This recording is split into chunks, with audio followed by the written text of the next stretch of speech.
Kita langsung ke Bang Yohanes sebagai pelapor Rocky Gerung. Kami ingin tahu sebenarnya sejujurnya ini dari Bang Yohanes melaporkan Rocky Gerung ini memang atas dasar keputusan pribadi atau ada dorongan sejumlah pihak, mungkin intervensi parpol, bahkan mungkin ada yang mendanai nggak sebenarnya, Bang Yohanes? Ngeri sekali nih ada yang mendanai. Enggak lah, jadi memang tidak ada perintah dari partai, ini memang pure murni itu laporan kita pribadi ya. Laporan kita, jadi karena sudah memang kita ukur, kita timbang, kita coba telaah dengan baik bahwa kata-kata ini memang sangat berbahaya. Jadi memang jika ini diteruskan, ini dibiarkan, ya, ini akan terjadi aksi main hakim sendiri. Maka kami mengambil langkah hukum. Kami laporkan, kita serahkan segala bukti-buktinya ke penyidik, ya biarlah sekarang proses hukum lah yang berlaku hari ini kan gitu ya. Gitu. Baik, nah sekarang kita ingin Prof. Hipnu. Ke Prof. Hipnu, kita tahu bahwa tadi juga ada informasinya bahwa Rocky Gerung ini sudah meminta maaf atas kegaduhan yang terjadi. Nah, apakah ini nanti akan mempengaruhi proses hukum Rocky Gerung atau bagaimana Prof. Hipnu? Ya, kalau terhadap delik aduan bisa maaf. Kan apalagi Pak Presiden menyatakan udahlah itu enggak masalah kecil. Udah itu udah selesai. Tapi terhadap delik umum, ini kan delik umum, membuat keonaran terhadap penerbangan bohong, itu adalah ya maaf itu hal yang meringankan. Kan itu Mbak. Oleh karena itu proses hukum tetap jalan, yang meringankan kepada terlapor sudah minta maaf, itu suatu yang meringankan. Nanti seandainya di dalam suatu proses hukum itu terbukti. Kan ini kan masih dugaan-dugaan. Oleh karena itu saya kira langkah yang terbaik itu Pak Gerung bahwa minta maaf, apa yang disampaikan menimbulkan keonaran. Nah, konsep menimbulkan keonaran ini yang menjadi menarik. Makanya itu saya katakan ini adalah delik material. Ya, mau tidak mau Polres, Mabes Polri ya tetap jalan. Kaitannya itu delik umum dan laporan, bukan aduan. Laporan itu pemberitahuan adanya suatu dugaan tidak pidana kepada pejabat negara. Dan itu tidak bisa dihentikan, Mbak. Bisa dihentikan kalau memang tidak cukup bukti. Dan begitu. Itu yang harus kita pahami bersama begitu, Mbak. Prof. Hipnu, tapi kalau tolak ukur keonaran ini apakah memang sekarang sudah terlihat atau hanya dirasakan hanya segelintir kelompok saja, Prof. Hipnu? Nah, inilah nanti saya kira dilihat dari aspek beberapa ilmu kajian. Saya tidak bisa pada melihat seperti itu. Makanya di sini katakan konsep keonaran itu menjadi seperti apa? Apakah terhadap di berbagai itu masuk kualifikasi keonaran? Kan gitu kan? Apakah itu bagian dari pendapat? Itu nanti penyidik yang merumuskan dengan tim ahli yang lain. Oh ini sudah masuk keonaran. Berarti rumusan seperti yang dirumuskan dalam pasal 14, pasal 15, Undang-Undang nomor 1 tahun 46 mencukupi. Kan itu Mas. Tapi kalau menyatakan oh ini tidak masuk keonaran, ini masih dalam taraf biasa-biasa. Berarti syarat sebagai bentuk delik material belum terpenuhi. Nah disinilah perkembangan hukum memang menjadi yang harus dipenuhi. Oleh karena itu Pak Yohanes juga harus mengawal terus ya. Sehingga hal-hal yang kekurangan yang diinginkan oleh penyidik itu bisa cepat. Tapi kalau memang kurang, tidak, ya itulah delik material. Karena delik material itu menitik beratkan pada akibat hukumnya. Bukan merupakan delik formil. Kalau delik formil menentukan pada rumusan deliknya. Begitu Mas Andro. Oke, baik. Nah sekarang saya ingin ke Bang Yohanes. Bang Yohanes, kalau tadi samalah kita katakan bahwa yang bersangkutan sudah melakukan klarifikasi, sudah meminta maaf karena telah membuat kegaduhan, dan sementara di sisi lain Pak Jokowi juga menanggapinya tampaknya santai saja dengan pernyataan dari Rocky Gerung ini. Ya, jadi kalau artinya kan dia setelah udah minta maaf kan, maka apakah proses hukum ini mau diteruskan atau tidak kan gitu kurang lebih. Nah jadi saya menyadari bahwa kita ini adalah orang ketimuran, ketika memang Pak Rocky Gerung ini harus minta maaf, ya karena kita juga sebagai pelapor, ya saya secara pribadi juga mau memaafkan itu. Ketika memang walaupun dalam konteks permintaan maafnya yang saya lihat di Kompas TV waktu itu memang ini belum real minta maaf yang sesungguhnya, yang benar-benar. Karena minta maaf, mengakui kesalahannya, maka kemudian tidak akan melakukan seperti itu lagi. Tidak akan melakukan kesalahan yang sama. Nah jadi soal minta maaf ya sudah kita maafkan. Tetapi karena keonaran ini sudah terjadi di mana-mana, bahkan demo untuk menangkap Rocky Gerung pun sudah di mana-mana, maka supaya jangan terjadi main hakim sendiri, ya biarlah proses kepolisian. Kita serahkan ke polisi, perlu pembuktian apakah memang delik pidananya masuk.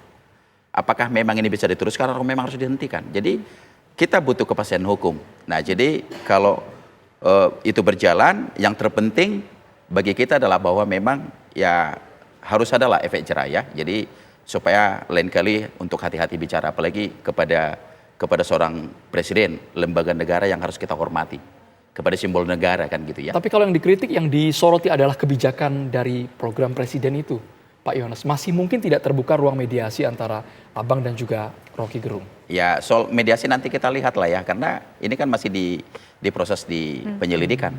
Setelah penyelidikan akan ada penyidikan nih. Oke. Goalsnya apa sih sebenarnya dari laporan ini? Ingin menjebloskan Rocky Gerung ke penjara kah? Atau goalsnya ya sudah memberikan efek jerah saja? Enggak, proses hukum ini artinya kalau dijalankan dengan baik, kan katakanlah memang ada unsur pidananya ada masuk nih. Ya harus dijalanin, harus berproses sampai masuk ke pengadilan gitu ya, sampai proses persidangan. Nah, ini bukan saja tidak efek jerah, tetapi kan kita butuhlah kepastian hukum. Ini betul-betul memang ada tindak pidana atau tidak. Terus yang kemudian dampak dari proses hukum ini tentu kan ada efek jerah. Gitu loh. Nah. Oke, jadi yang diincar memang efek jerah supaya tidak mengeluarkan pernyataan seperti itu lagi kalau versinya Bang Yohanes. Kita ke Prof. Hipnu terlebih dahulu. Prof. Hipnu, kalau Prof. Hipnu melihat apakah begitu alot pembuktiannya kalau masuk dalam sangkaan berita bohong ini? Karena kalau berbicara mengenai terminologi, jelas nanti ada klarifikasi. Rocky Gerung juga mungkin punya versi sendiri yang menjelaskan arti kata menjual itu. Ya, sebetulnya beginilah. Makanya tadi Pak Yohanes sepakat saya. Jadi proses hukum itu kan kalau teorinya kan atau social engineering. Jadi sebagai pengendali sosial. Itu sudah masuk Pak Yohanes. Jadi kemarin Pak Gerung minta maaf, itu sudah bagus. Artinya kan hukum berjalan, kan gitu kan. Yang kedua, apakah ini masuk atau tidak? Memang dalam berbagai penyelesaian itu banyak alternatif, Mas. Ada alternatif mediasi penal. Mediasi penal, oke lah, udahlah Pak Gerung minta maaf sudah pada Bang. Saya kira sudah selesai, kan itu. Karena penyelesaian suatu perkara itu ke depan itu tidak pada satu proses persidangan. Ada yang dikenal namanya restoratif justice. Ke depan itu adalah justice of a many room. Wah, itu istilahnya anak-anak sekolah kan itu. Jadi keadilan di mana-mana. Seandainya Pak Yohanes dan teman-teman sudah selesai minta maaf, udah, karena apa yang disampaikan ternyata misalkan tidak mempunyai kualifikasi nilai, misalkan nilai tentang menjual IKN dan sebagainya, udah selesai minta maaf, ya saya kira itu hukum selesai. Masyarakat menerima. Pertanyaan sekarang dalam RJ itu masyarakat tadi teman-temannya Pak Yohanes seluruh Polda itu menerima atau tidak, kan gitu. Kan RJ itu juga kuncinya adalah pada selain pihak adalah masyarakat. Kalau masyarakat menerima, clear, ya tutup. Tapi kalau masyarakat belum menerima, ya masih tetap jalan. Itu yang harus dinilai dalam suatu pentahapan suatu persidangan, apakah masuk litigasi ataukah non litigasi di dalam penyelesaian perkara terkait dengan ujaran kebencian ini. Nah, Bang Yohanes, kira-kira nanti apa saja mungkin barang-barang bukti yang mungkin sudah disampaikan kepada pihak berwajib, kepada Mabes Polri, atau masih ada hal-hal yang ingin ditambah-tambahkan lagi? Sudah kita serahkan semuanya ke Mabes Polri. Tapi saya nambahkan dulu ya dari Prof. Hipnu tadi. Kan soal permintaan maaf ini, ya kan, apakah berlanjut atau tidak? Saya coba tonton kemarin pernyataan permintaan maaf dari Rocky Gerung. Dia minta maaf karena terjadi keonaran. Ya kan, sudah terjadi kegaduhan. Ya kenapa sih dia secara nggak gentleman aja kan? Dia minta maaf aja langsung kepada Pak Jokowi saat itu juga. Kenapa? Apa sulitnya? Dia minta maaf aja, ya Pak Presiden, Pak Jokowi, saya sudah melakukan ini, saya sudah menghina, saya sudah begini, saya sudah melecehkan harga diri, harkat martabat, saya minta maaf. Nah, jadi berputar loh, Jadi yang saya hina ini kan ini presidennya, bukan diri individunya. Tapi kan itu sudah ditepis, Bang. Bukan personal presiden yang diserang oleh... Enggak, maksudnya saya hanya menambahkan kalau dalam kata-kata dia berminta maaf, loh ini minta maaf kepada publik karena terjadi keonaran. Kenapa sih dia nggak gentleman aja bilang? Karena kita menyikapi publik ini kan udah nggak bisa dibodohi nih. Jadi artinya di mana dia Pak Jokowi berdiri sebagai individu, kapan dia harus menjadi sebagai presiden, di situ ini kan satu kesatuan yang nggak bisa dipisahin nih. Tapi kan gitu kalau bicara soal satu kesatuan yang nggak bisa dipisahin satu sama lain, kan sudah jelas Bang bahwa apa yang disampaikan Rocky Gerung ini tidak bisa menggunakan pasal penghinaan kepada presiden. Nah itu kembali lagi tadi yang dibilang sama Prof. Hipnu. Ini kan kita sepakat kalau dalam penghinaan kepada diri presiden, kepada Pak Jokowi, itu kan tentu delik aduan kan. Nah ini kan hari ini berita bohong, ada kegaduhan segala macam. dampak dari semua pernyataan-pernyataannya itu yang hari ini menjadi kegaduhan. Ini yang sekarang lagi ditelaah oleh Barreskrim Mabes Polri. Itu loh Tapi maksudnya. ada juga pihak yang mengatakan ini kok kesannya mencari-cari kesalahan Rocky Gerung ya. Kira-kira pasal yang masuk celahnya ada di mana, itu yang disasar oleh Bung Yohanes dan juga rekan-rekan lainnya yang melaporkan. Bukan mencari atau mengada-ada. Ya, saya kira kan Mabes Polri hari ini kan mereka cukup profesional lah, ya. Jadi mereka buktinya kan kalau memang unsurnya nggak terpenuhi dari awal, banyak kok yang ditolak laporannya. Ketika kita ajukan, loh ini loh bukti-buktinya, ini loh dampaknya akan terjadi seperti ini. Pasal yang dipergunakan menurut kami seperti ini. Ya coba mereka kan digelar tuh untuk apakah laporan ini unsurnya terpenuhi, unsur pidananya, sehingga laporan itu kemarin diterima. Oke. Gitu. Baik. Nah sekarang kita ingin menuju ke Prof. Hipnu. Prof. Hipnu, dalam tanda kutip apakah mungkin kira-kira ada potensi karet dalam penerapan mungkin pasal yang akan dipergunakan, Prof. Hipnu? Ya, di dalam penyelesaian suatu perkara pidana, potensi itu ada, Mbak. Karena goalnya itu adalah apa itu hukum. Hukum adalah untuk keadilan, untuk kesejahteraan, untuk kemanfaatan. Sehingga kalau memang sudah selesai, ya sudah, kan gitu loh. Ini yang harus kita pahami dalam perkembangan hukum itu, seolah-olah kalau memang masuk dalam suatu pidana itu suatu yang bagus, belum tentu kan itu. Karena goalnya itu ketenangan. Oleh karena itu makanya kalau teman-teman Pak Yohanes mudah tenang, semua udahlah mengakui Pak Gerung minta maaf selesai. Sudah selesai. Itu hukum sudah berjalan sehingga tidak sampai pada litigasi yang berlarut. Gitu, Mbak. Banyak cara. Nanti mudah-mudahan Mabes Polri bisa mempertemukan, bisa menyampaikan karena itu situasi politik kan gitu. Jangan semua seolah-olah masuk masa litigasi, bisa jadi.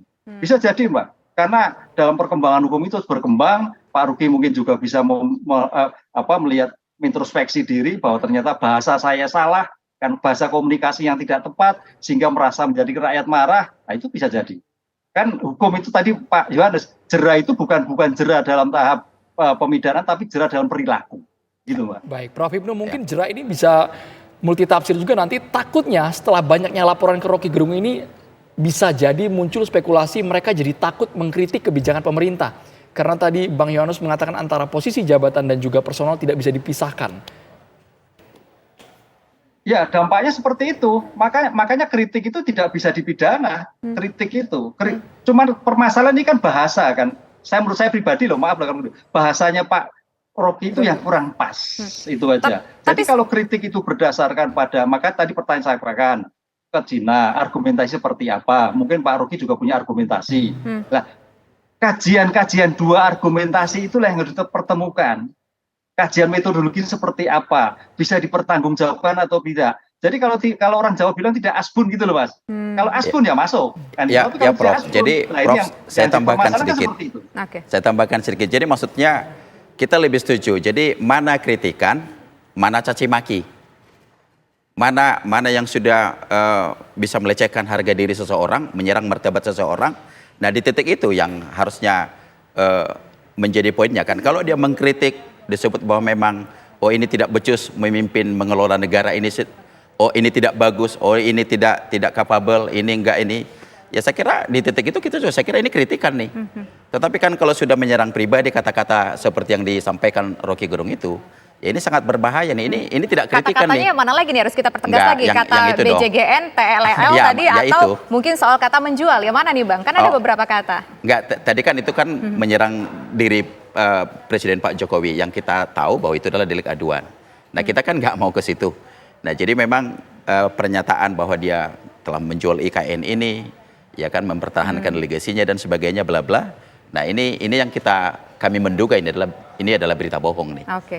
Ya itu loh. Ya. Terima kasih Bang Yohanes dan juga Prof. Hipnu sudah bergabung. Kita tunggu bagaimana tindak lanjut dari perkara ini, bagaimana nanti pengusutan laporannya di Barreskrim Polri. Karena ada belasan Tisa ya. Ya betul. Ya. Baik, terima kasih sekali lagi Bang Yohanes dan juga Prof. Hipnu. Terima kasih Selamat sore Prof. semuanya. Prof. Hipnu. Mas Gerung,